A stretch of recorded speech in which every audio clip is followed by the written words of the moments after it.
Λοιπόν, γεια σας. Είστε Είμαι η Μυρτώ Σκηνοπλοκάκη, έχω το Μιμόσα Healing. Εγώ έκανα την ηχοθεραπεία σήμερα.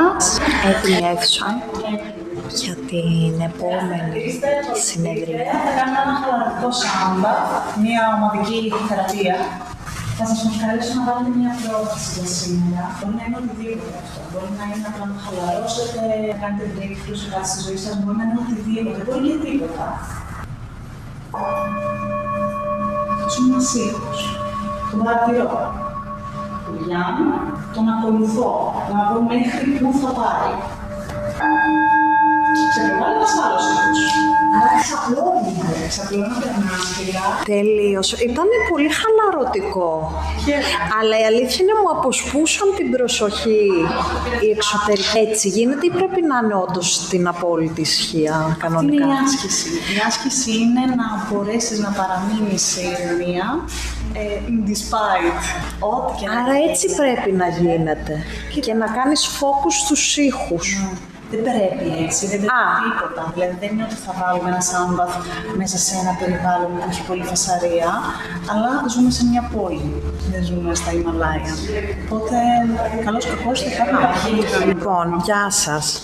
Είστε Είμαι η Μυρτώ Σκηνοπλοκάκη, έχω το Μιμόσα Healing. Εγώ έκανα την ηχοθεραπεία σήμερα.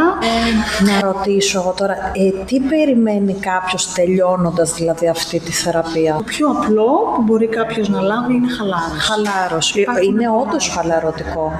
Τύψε και το κινητό μου, ήταν ένα επαγγελματικό τηλεφώνημα. Μίλησα, εννοείται έφυγα από το περιβάλλον, αλλά νιώθω ακόμα αυτή τη χαλάρωση. Έχει μείνει μια διάρκεια. Τέλεια.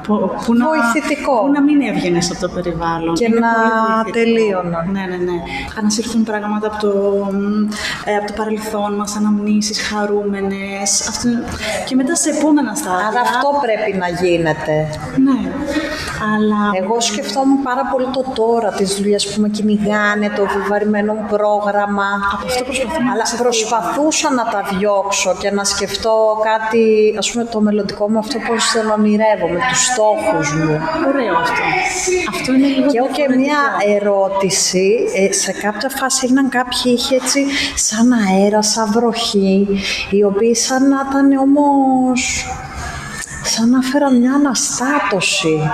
Ναι, αυτό έπρεπε να γίνει, δηλαδή, ή εγώ το πήρα λάθος. Μα φανταζόμουν στο ήρεμο δωμάτιο που μας είπατε να μας φανταστούμε και σαν να ξεκίνησε η βροχή και ο αέρας, ναι, και να υπήρξε μια αναστάτωση. Αλλά θυμάμαι που είπατε, μου άρεσε πολύ που μιλούσατε, που είπατε να φανταστούμε το διάβρον του δωμάτιου. Ο οραματισμός είναι πολύ, πολύ δυνατό εργαλείο. Μέρος της ηχοθεραπείας είναι και το να ταράξω, να κουνήσω την ενέργεια.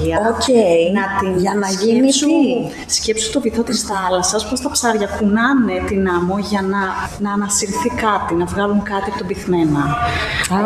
Αντίστοιχα, μετά τη χαλάρωση, ένα layer μετά ή πολλά layers μετά, ανάλογα και με την εμπειρία του δέκτη, είναι να καταφέρουμε να ανασύρουμε γεγονότα από το παρελθόν, που πιθανόν να είναι δύσκολα, να μην είναι εύκολα. Προφανώς αυτό δεν το κάνουμε σήμερα. Να ανασύρουμε κάποια τραυματικά γεγονότα για να τα καθαρίσουμε. Αλλά αυτό θέλει δουλειά, θέλει εμπειρία με τον ήχο. Σήμερα ήταν μόνο χαλάρωση. Συγγνώμη, αυτό γίνεται μόνο με τον ήχο.